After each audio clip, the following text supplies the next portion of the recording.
Olá, a paz do Senhor, meus amados, aqui com o desafio de colocar toda a Bíblia online para você. Hoje o capítulo 7 do livro de Êxodo diz assim para nós. Então disse o Senhor a Moisés, eis que tenho posto por Deus sobre Faraó e Arão, teu irmão, será o teu profeta. Tu falarás tudo o que eu te mandar, e Arão, teu irmão, falará a Faraó, que deixe ir os filhos de Israel da sua terra. Eu, porém, endurecerei o coração de Faraó, e multiplicarei na terra do Egito os meus sinais e as minhas maravilhas. Faraó, porém, não vos ouvirá, e eu porei a mão sobre o Egito, e tirarei os meus exércitos, o meu povo, os filhos de Israel da terra do Egito, com grandes juízos. Então os egípcios saberão que eu sou o Senhor, quando estender a mão sobre o Egito e tirar os filhos de Israel do meio deles. Então fez assim Moisés e Arão, como o Senhor lhes ordenara, assim fizeram. E Moisés era da idade de 80 anos, e Arão da idade de 83 anos, quando falaram a Faraó, e o Senhor falou a Moisés e a Arão, dizendo: quando Faraó vos falar, dizendo, fazei por vós algum milagre, dirás a Arão: torna a tua vara e lança-a diante de Faraó, e se tornará em serpente. Então Moisés e Arão entraram a Faraó e fizeram assim como o Senhor ordenara. E lançou Arão a sua vara diante de Faraó e diante dos seus servos, e tornou-se em serpente. E Faraó também chamou os sábios e encantadores, e os magos do Egito fizeram também o mesmo com os seus encantamentos, porque cada um lançou sua vara e tornaram-se em serpentes, mas a vara de Arão tragou as varas deles. Porém o coração de Faraó se endureceu e não os ouviu como o Senhor tinha dito. Então disse o Senhor a Moisés: o coração de Faraó está obstinado, recusa deixar ir o povo. Vai pela manhã, Faraó, eis que ele sairá às águas, põe-te em frente dele na praia do rio, e tornarás na tua mão a vara que se tornou em cobra. E lhes dirás: o Senhor, o Deus dos Hebreus, me tem enviado a ti, dizendo: deixa aí o meu povo, para que me sirva no deserto. Porém, eis que até agora não tens ouvido. Assim diz o Senhor: nisto saberás que eu sou o Senhor.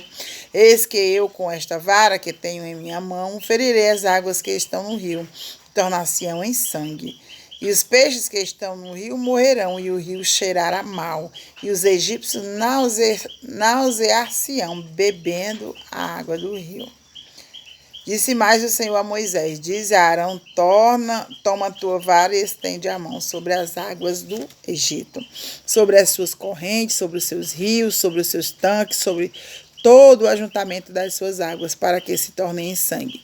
E haja sangue em toda a terra do Egito, assim nos vasos de madeira como nos de pedra.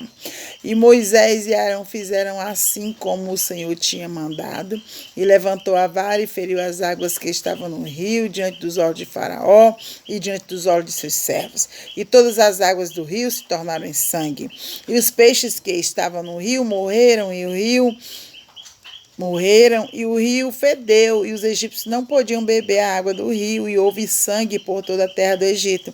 Porém, os magos do Oriente também fizeram o mesmo com os seus encantamentos, de maneira que o coração de Faraó se endureceu, e não os ouviu como o Senhor tinha dito.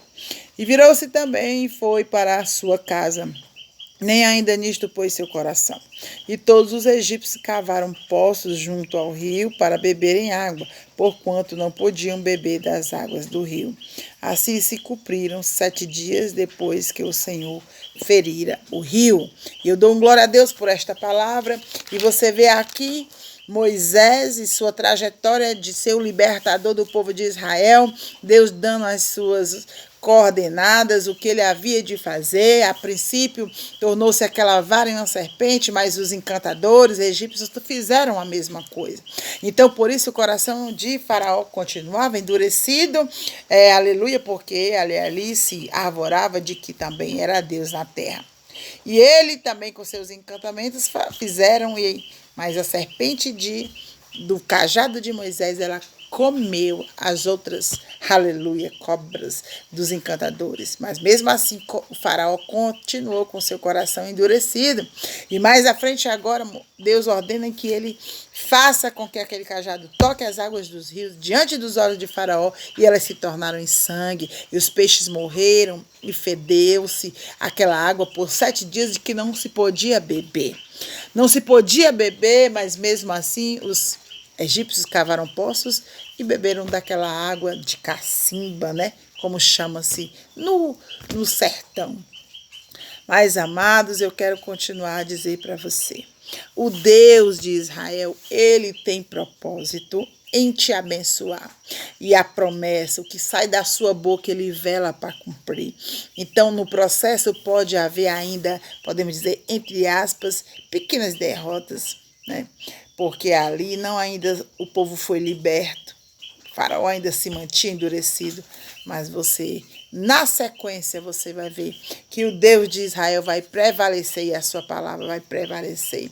E a vitória vai ser do povo de Deus. Continuemos depois, no próximo capítulo, a ver a mão de Deus sobre a vida de Moisés, aleluia, subjugando ali toda aquela nação egípcia. E eu te deixo a paz.